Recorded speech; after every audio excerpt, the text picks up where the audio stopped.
desde el mes de junio hasta este domingo, la Iglesia nos ha propuesto en la liturgia dominical, como la segunda de las lecturas, la lectura de la carta a los romanos, desde el capítulo 5 hasta el capítulo 13, que proclamábamos ayer como segunda lectura. Por eso os propongo, como primera parte de nuestro encuentro con el Señor, que leamos el capítulo 12 de la carta a los romanos y que esta sea nuestra lección, que al hilo del propio texto, de algunas reflexiones, podamos orar y disponer así nuestro corazón. En la segunda parte de este tiempo que nos va a ocupar hasta poco antes de las 12, hasta las 12 que tenemos un tiempo de descanso para luego comenzar a las 12:30, sí, adoraremos al Señor. Y también es un tiempo para que aquel que lo desee, somos presbíteros, podamos también poner en el comienzo del curso la misericordia recibida sacramentalmente. De una manera sencilla, simplemente expondremos al Santísimo, adoramos al Señor, pasamos el texto por el corazón y también el que lo desee puede recibir el perdón de alguno de los hermanos, porque todos somos penitentes y ministros del sacramento. La carta a los romanos es el Evangelio de Pablo. La carta a los romanos ha acompañado la vida de la Iglesia en todos sus giros. En el momento inicial de la primera navegación, en el giro del paso del tiempo antiguo al tiempo medio, en el giro del tiempo moderno y también en la preparación y en el mismo Concilio Vaticano II. Lo hace porque la carta a los romanos plantea la cuestión tan importante para la comprensión de lo que somos y del proyecto de Dios que nos ha llamado a la vida, lo que significa la relación naturaleza y gracia, lo que significa el coloquio entre la naturaleza que el tiempo moderno descifra como libertad y la gracia que nos habita desde el día de nuestro bautismo. Siempre que el Señor acompaña un giro en la historia de los hombres, este coloquio surge de una manera singular.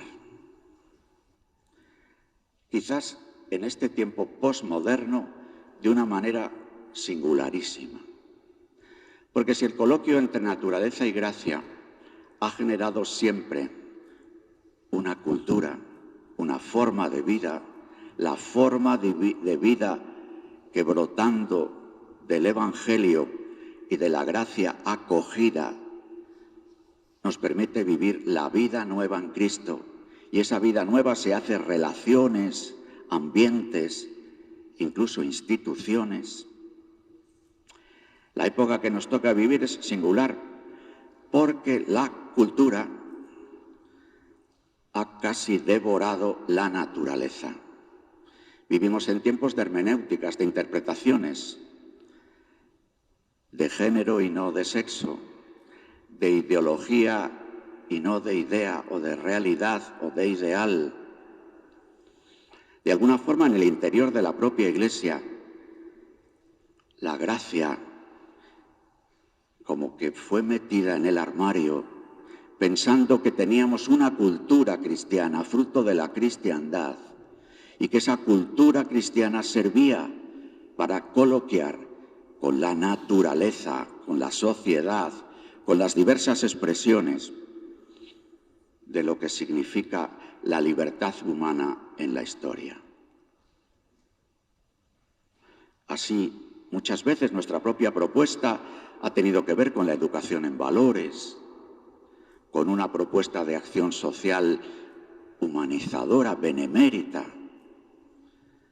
con una gestión incluso de asuntos culturales y de nuestro propio patrimonio. Por eso el desafío en este nuevo tiempo, entre el coloquio, entre naturaleza y gracia, es singular.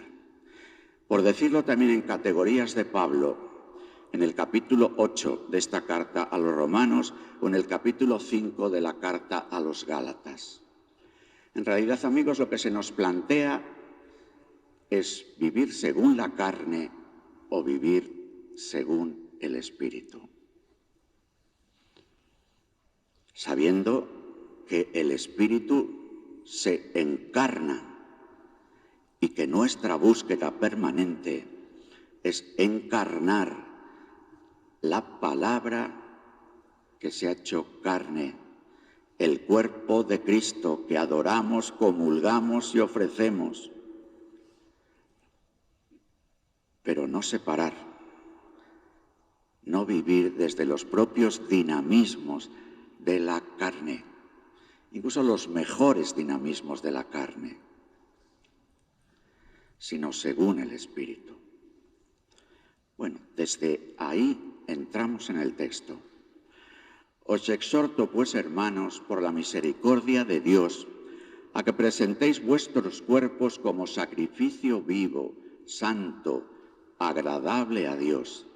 Este es vuestro culto espiritual. Otras traducciones hablan de vuestro culto razonable. En la expresión griega que está debajo es logike latreia, un culto que sea coherente con el sacerdocio nuevo y eterno que inaugura Jesucristo. En realidad, hermanos, ¿qué es nuestro ministerio? Es un ministerio para que se haga presente en medio del pueblo santo de Dios el sacerdote. El sacerdote que es profeta y rey, pero el sacerdote, el que da la vida, el que realiza este nuevo culto, que es un culto existencial, que es un culto en el que el mismo Jesús es sacerdote, es víctima y es altar. Y nuestro ministerio es para edificar un pueblo todo él sacerdotal. Es decir, un pueblo que en el testimonio de su vida, en medio de los asuntos cotidianos, da la vida, se entrega, se ofrece en la relación esponsal de los matrimonios, en la vida de los laicos, hombres y mujeres, en sus asuntos, en sus trabajos, en sus relaciones, en la manera de entender el tiempo y el significado mismo de la existencia. Una ofrenda de la vida, un culto espiritual. Esto solo es posible si acogemos la misericordia de Dios. La misericordia que es expresión de este culto de Jesús, la misericordia que rasga su costado y nos permite entrever su corazón. Jesucristo es el sacrificado para siempre.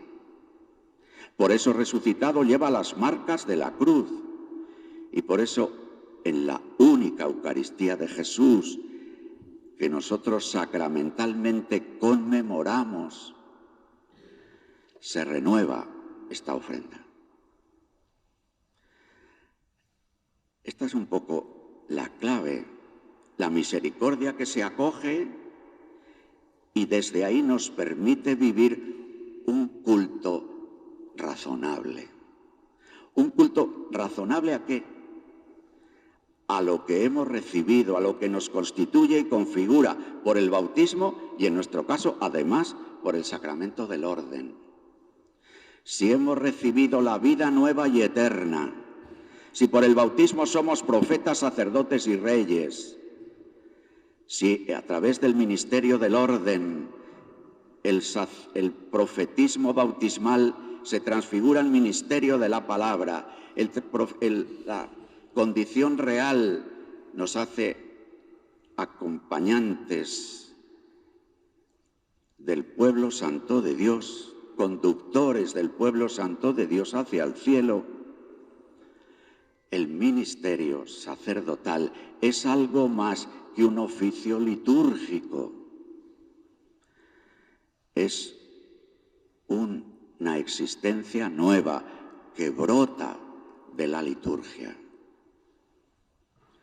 Cuando cantamos cada martes en las vísperas el himno de Apocalipsis, ese himno une sacerdocio y reinado. Solo se puede reinar, venga tu reino, decimos en este año jubilar, si el reinado de Dios en nuestro corazón se hace ofrenda permanente, sacerdocio. Digamos que desde esta obertura del versículo primero de este capítulo 12 de Romanos, podemos acoger el versículo segundo, al que voy a dedicar un poco más de tiempo. Y no os amoldéis a este mundo, sino transformaos por la renovación de la mente, para que sepáis discernir cuál es la voluntad de Dios, qué es lo bueno, lo que le agrada, lo perfecto. Para poder discernir,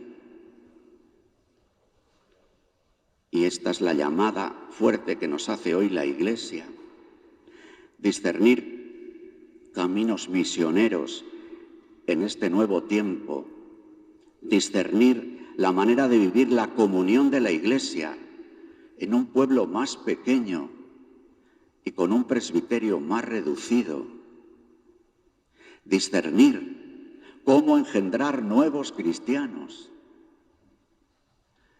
discernir la creatividad de la caridad ante las nuevas pobrezas que está generando la antropología dominante, ciega de autonomía y triste por la soledad. Discernir, pero para poder discernir, no os amoldéis a este mundo. A mí una de las cosas que más me ha llamado la atención del Papa Francisco es su insistencia en hablarnos sobre la mundanidad espiritual. En la carta que os envié a finales de agosto, no sé qué día fue, el 26 o así, en el que ya hacía referencia a esta jornada, os pasaba el texto de una carta que Francisco había escrito a los curas de Roma. Fijaros, hasta ese día, la carta fue el 5 de agosto, yo tenía recopiladas 76 intervenciones del Papa sobre la mundanidad espiritual. No es nada complicado hacer esto, es entrar en Vatican Va y poner mundanidad espiritual y ver la de veces que sale el texto. Hasta 1 de agosto salía 76 veces. Es decir, 76 veces en el que el Papa, en documentos que se publican en Vatican Va, que no son todas sus intervenciones, porque Francisco habla mucho. Hay entrevistas en los aviones, hay entrevistas que ofrece a montones de medios de comunicación del mundo entero y no todas las recoge Vatican Va. Pero en lo que está recogido, digamos que el texto formal sobre la mundanidad espiritual del Papa es Evangelii Gaudium, los números 93 y siguientes, donde en un texto magisterial, Evangelii Gaudium, el Papa habla de esto. Pero además lo hacen muchas intervenciones. Eso solo contando siendo Papa, porque en realidad este asunto es de los que Bergoglio trae puesto cuando viene de Buenos Aires a Roma. Igual que Wojtyła traía puesto su preocupación por la teología del cuerpo, y lo traía de Cracovia y luego lo llevó a Roma y lo contó en 5 años de catequesis.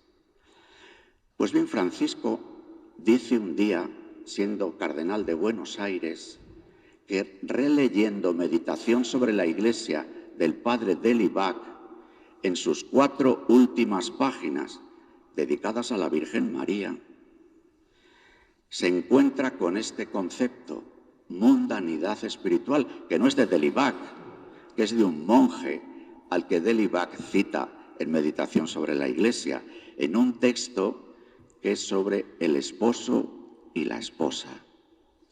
Mirar a la Iglesia como un desposorio. Y ahí habla de la mundanidad espiritual. Os leo parte del texto de Delibac. La Iglesia maternal nunca ha terminado de engendrarnos a la vida en el Espíritu, la que rastrea la carta a los romanos.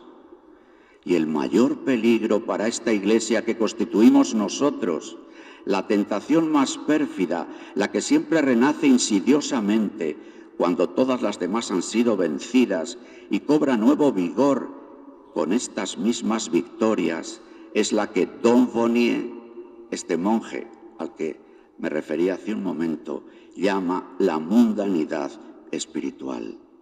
Entendemos por esto, decía él, aquello que prácticamente se presenta como un desprendimiento de la otra mundanidad, pero cuyo ideal moral y aún espiritual sería, en lugar de la gloria del Señor, la gloria del hombre y su autoperfeccionamiento. La mundanidad espiritual no es otra cosa que una actitud radicalmente antropocéntrica.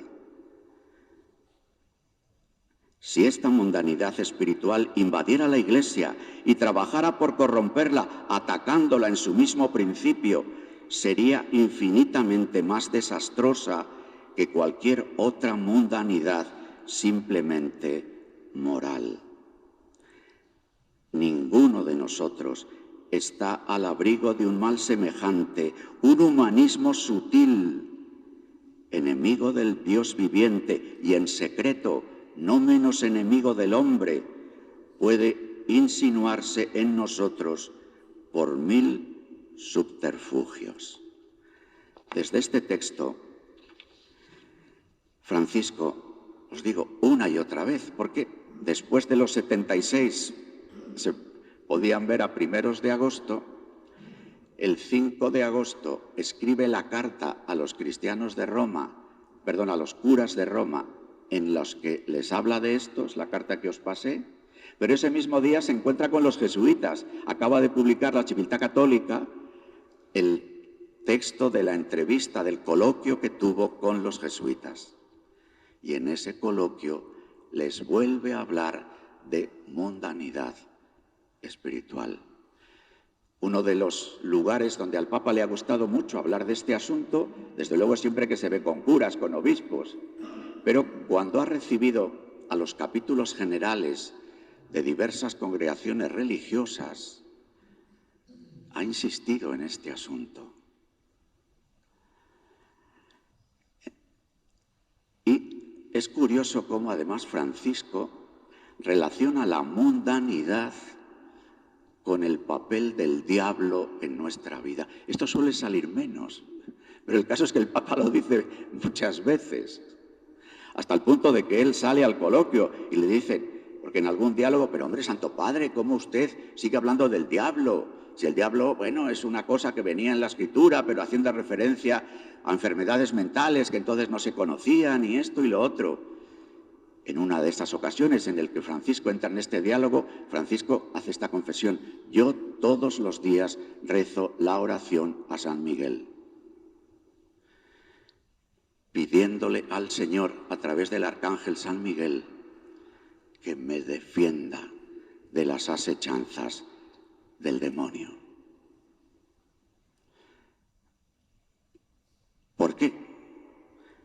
porque la caída de Satán es una caída producida por la envidia de que el Señor creara al hombre, varón y mujer, a su imagen y semejanza. Lo dice también en uno de los textos, esto que estoy diciendo ahora, lo dice Francisco, y desde ahí hará todo lo posible por que el hombre se mire al espejo y quede deslumbrado de su propia belleza. En la carta a los curas de Roma, como otras muchas veces, Francisco habla de los diablos educados, que seguramente, hermanos, son los que más nos pueden acechar. Porque las tentaciones groseras, aunque también caemos en ellas, vivimos en un momento, con todo lo que podamos decir, y es justo decirlo, de sobreexposición mediática del asunto de los abusos, pero no podemos negar la gravedad que estos gravísimos pecados tienen para la vida de la Iglesia, como también la gravedad de los pecados de corrupción, de mal uso del dinero, la gravedad de los abusos de conciencia, del abuso de poder. Y esto ocurre entre nosotros, hermanos. Pero, dicho esto, en realidad nuestro peligro nos viene más por los diablos educados. Esos que, después de haber sido expulsados, hace referencia el Papa Francisco cuando comenta estas cosas de los diablos educados a los textos en los que Jesús expulsa a los demonios de alguien y cuando la casa está limpia y barrida, resulta que vuelven y dominan. Nuestros diablos educados, que pueden tener que ver con nuestra concepción del ministerio, con nuestros esquemas ideológicos, con la pretensión escondida en el corazón de que mi idea es la buena. Los diablos educados que entran por el juicio que hacemos de la Iglesia y cómo está, del presbiterio y cómo es, del pueblo santo y su clientelismo. Los diablos educados que siempre, diría Ignacio de Loyola, nos tientan bajo apariencia de bien y que generan esta mundanidad hasta el punto de que dice Francisco, a la hora de la conversión pastoral, de la salida misionera, la mundanidad espiritual es el principal problema de la Iglesia. Dice él en otro texto, por ejemplo en una catequesis del día de mi cumpleaños, 16 de mayo del año 2020. Es una propuesta de vida la mundanidad. La mundanidad es una cultura, una cultura de lo efímero, una cultura de la apariencia, del maquillaje, una cultura del hoy sí, mañana no, mañana sí y hoy no. Tiene valores superficiales, una cultura que no conoce la fidelidad, porque cambia según las circunstancias, lo negocia todo. Es una cultura de usar y tirar según la conveniencia. Es una cultura sin lealtad, no tiene raíces, pero es una forma de vida que afecta a muchos cristianos, a muchos consagrados. Sí, cristianos, consagrados, pero mundanos. La mundanidad conduce a la doble vida. Hermanos, en este ambiente de oración, luego ante el Señor, dejándonos leer por la palabra, salgamos al paso de toda doble vida. La doble vida hace que el ministerio se reduzca a un funcionalismo. Incluso en el funcionalismo podemos hacer las cosas de manera exquisita. Ya vayamos con Clermont o con pantalones vaqueros.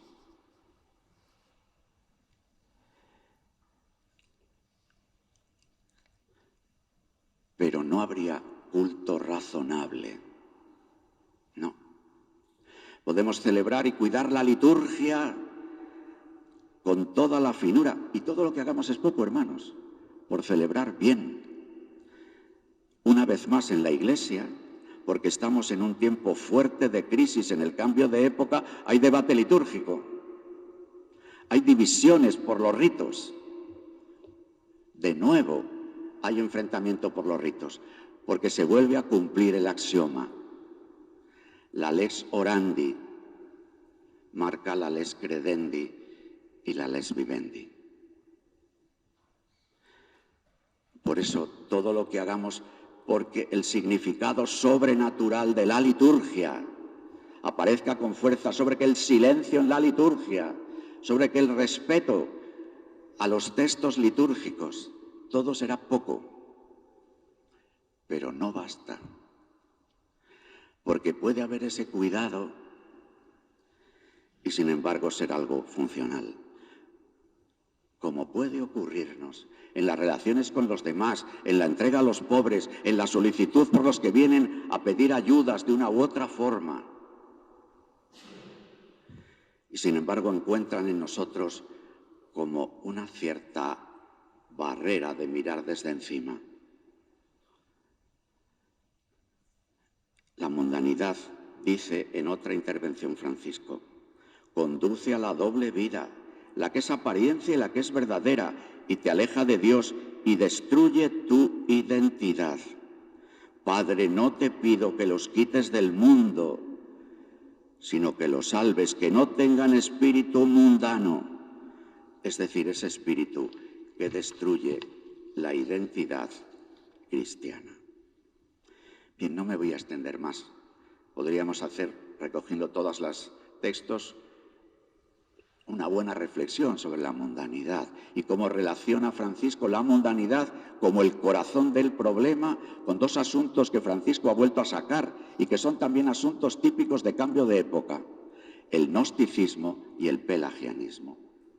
Cuando uno de los grandes comentarios a la carta a los romanos, el que hace San Agustín, en ese otro giro que vivió la historia después de la caída del Imperio Romano,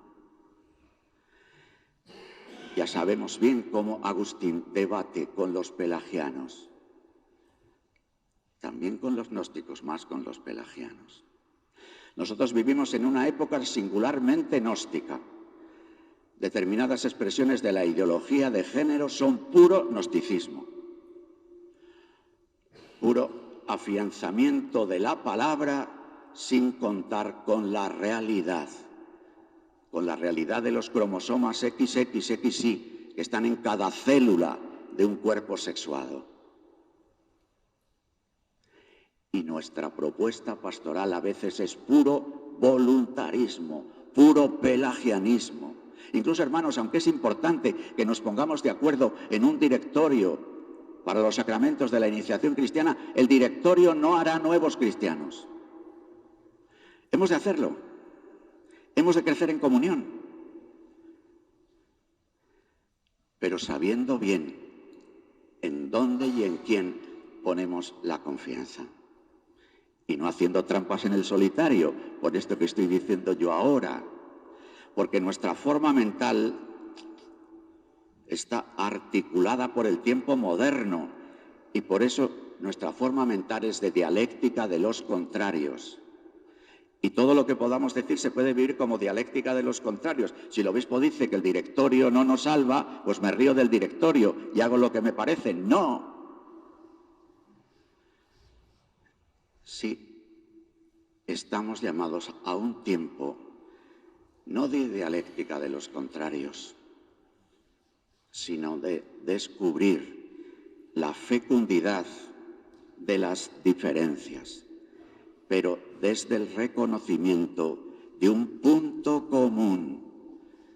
Es una dialéctica si me permitís, más que dialéctica, un diálogo en clave trinitaria, el que estamos llamados a vivir, para superar la dialéctica de los contrarios. Quiero terminar yo recogiendo unas propuestas que hace el propio Papa en sus discursos para ver remedios contra la mundanidad. Dice muchas, consecuencias de la mundanidad, pero remedios. Buscar la luz en la palabra de Dios. Buscar el encuentro personal con Jesucristo, porque nos ampara la oración que Jesús hizo por nosotros. Cristo ha vencido la mundanidad. Cristo es fiel y nos ama. El Señor, que detesta la mundanidad, tiene una mirada buena sobre el mundo. Esto es algo importante. Igual que vivir según el Espíritu, vivir según la carne. Si lo vivimos desde la dialéctica de los contrarios, la vida según el Espíritu será un gnosticismo, un espiritualismo. Si caemos en la cuenta de que el Espíritu habita la carne y conduce la carne, entonces hay una fecundidad en el diálogo entre naturaleza y gracia.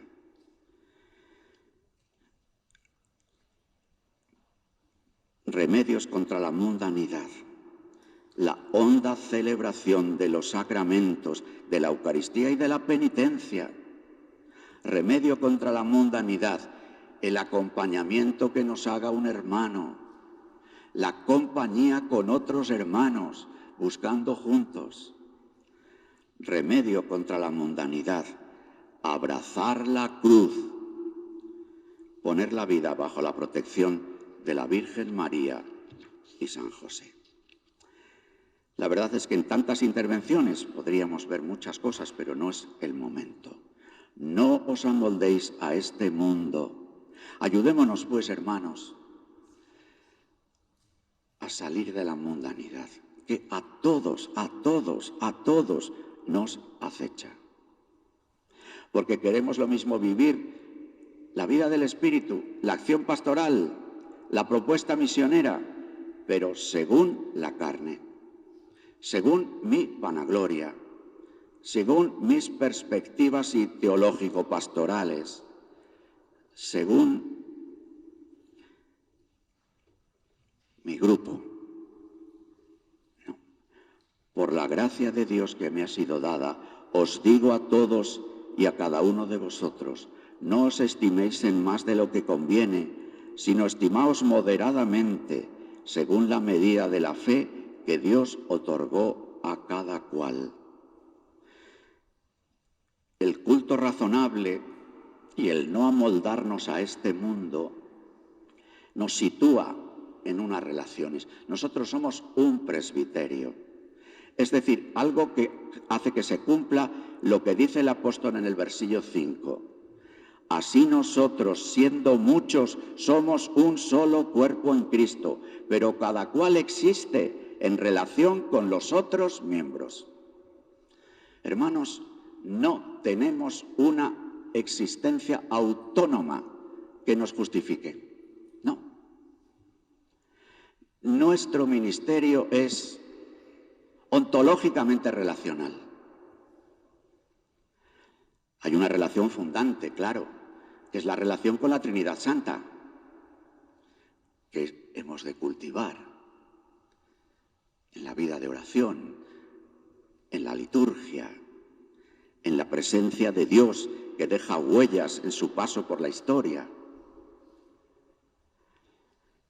Pero nuestra condición de formar parte del orden de los presbíteros, del colegio de los diáconos, del colegio episcopal, hace que nuestro ministerio solo existe en relación con los otros miembros, con la Trinidad.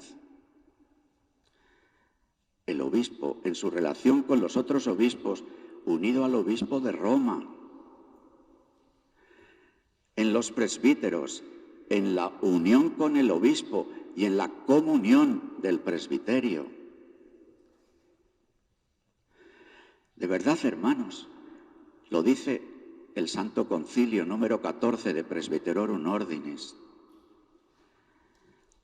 Por más que hagamos y que nos entreguemos, si no hay comunión, corremos en vano. Aunque nos parezca que estos hermanos están equivocadísimos, que no merece la pena sentarse con ellos. Que no. Que cada uno de nosotros existe en relación con los otros miembros. Yo he de cultivar la relación del colegio apostólico de los 12. Hemos de cultivar juntos nuestra condición de presbíteros. Pero existimos en relación con el pueblo santo de Dios.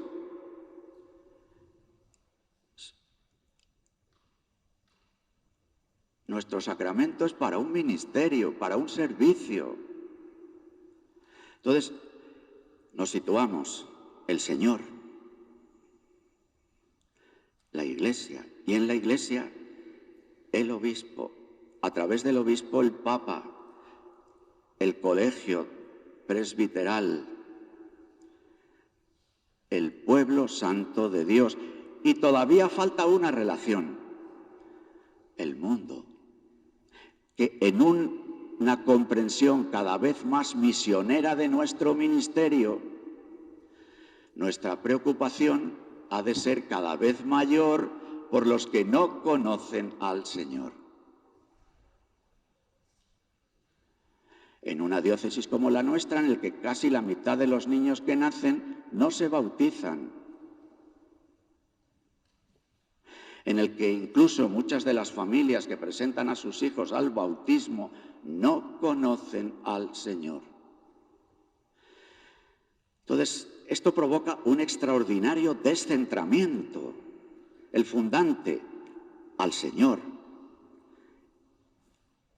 El que nos constituye, a los hermanos del sacramento del orden.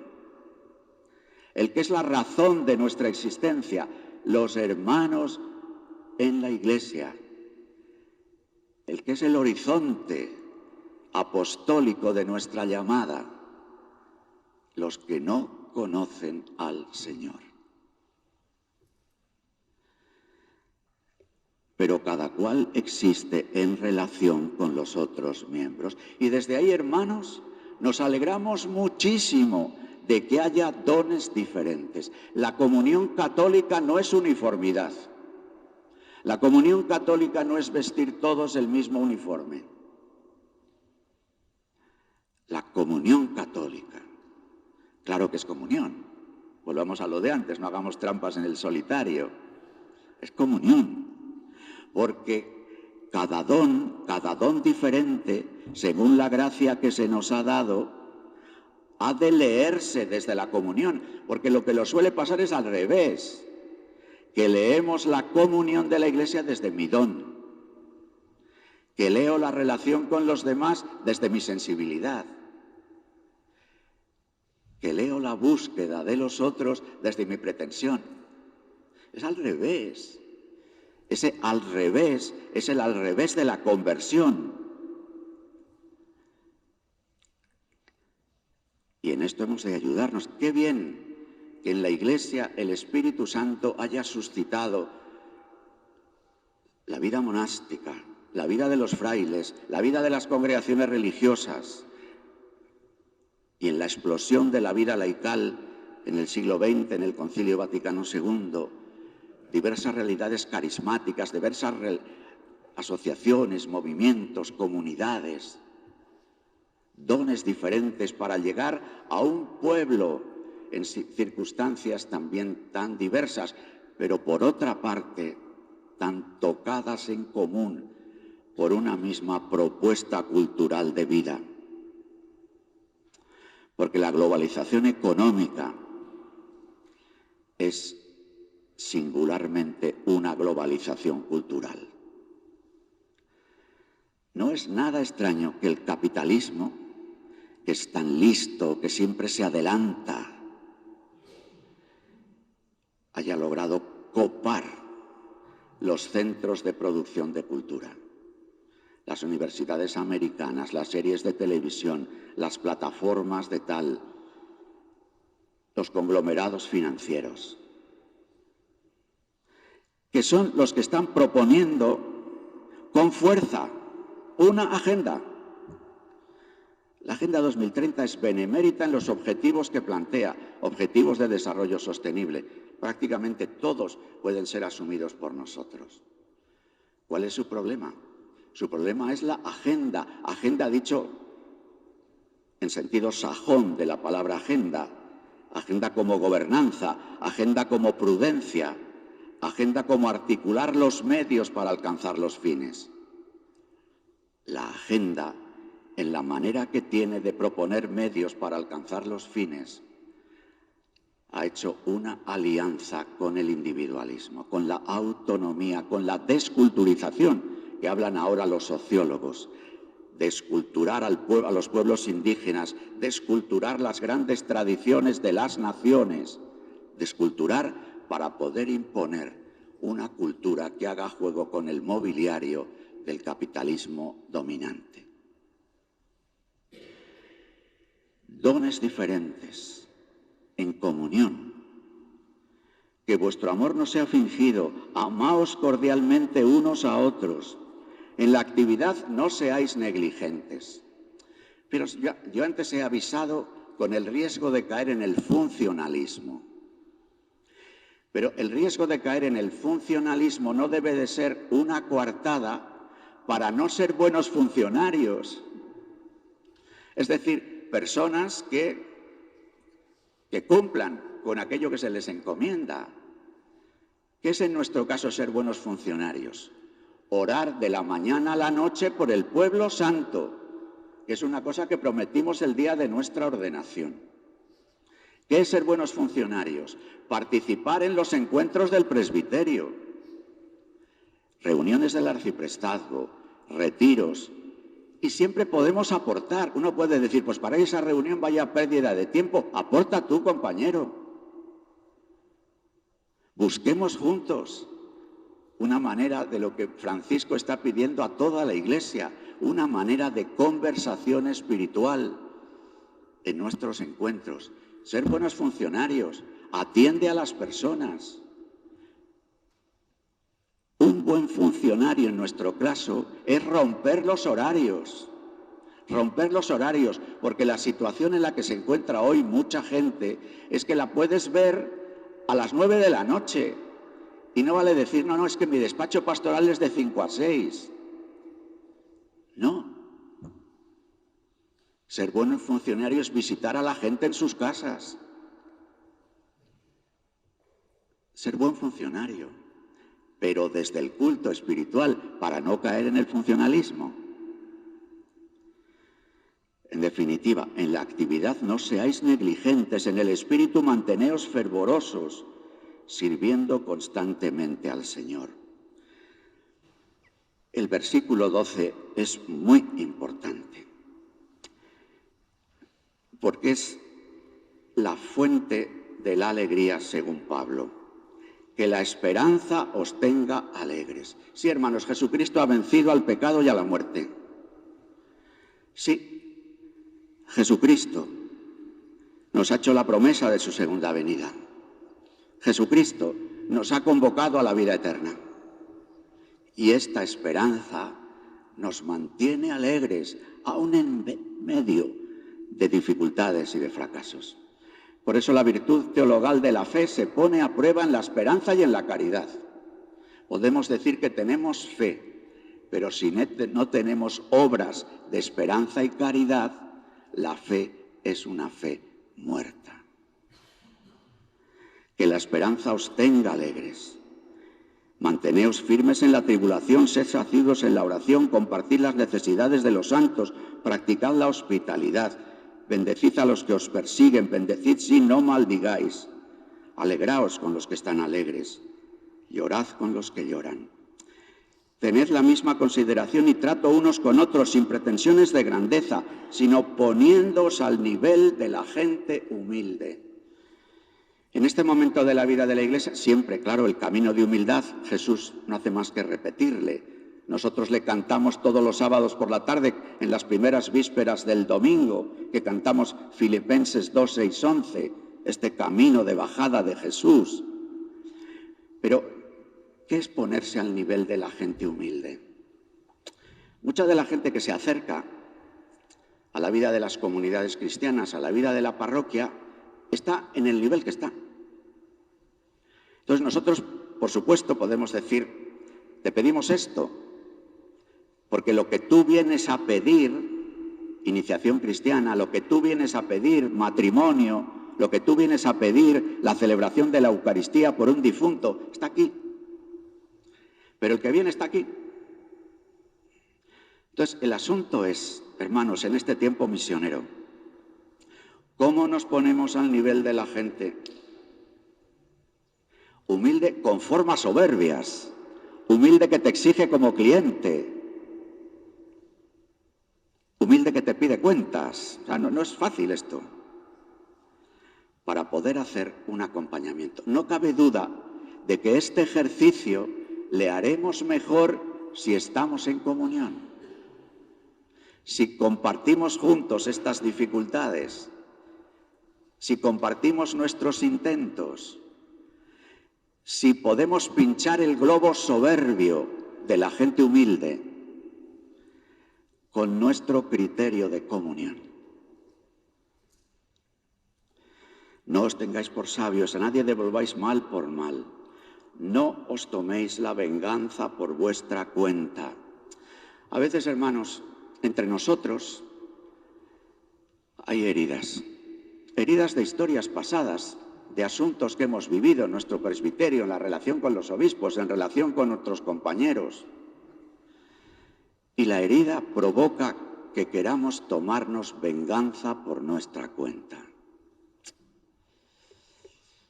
En el sentido de decir, mira, a mí me pasó esto, me hicieron esto, viví esta situación. Lo apunté. Dejad más bien lugar a la justicia, porque está escrito, mía es la venganza, yo daré lo merecido, dice el Señor. Por el contrario, si tu enemigo tiene hambre, dale de comer, si tiene sed, dale de beber. Y es bueno que caigamos en la cuenta que el Señor, cuando nos invita a amar a los enemigos, no está pensando en alguien que vaya a venir con lanzas desde el norte de África, sino está pensando en los que tenemos al lado, que son los que terminan amenazando nuestro territorio. El inimicus es aquel cercano a mí que de alguna manera me contradice o me amenaza. Si tu enemigo tiene hambre, dale de comer, si tiene sed, dale de beber. No te dejes vencer por el mal, antes bien, vence al mal con el bien. Por eso, hermanos, adoremos ahora al Señor, que es el sumo bien, para que adorando y dejando que el Señor, que es el bien, nos mire, podamos vencer a la mundanidad como expresión de este mal, con el bien del Espíritu que el Señor permanentemente derrama sobre nuestros corazones.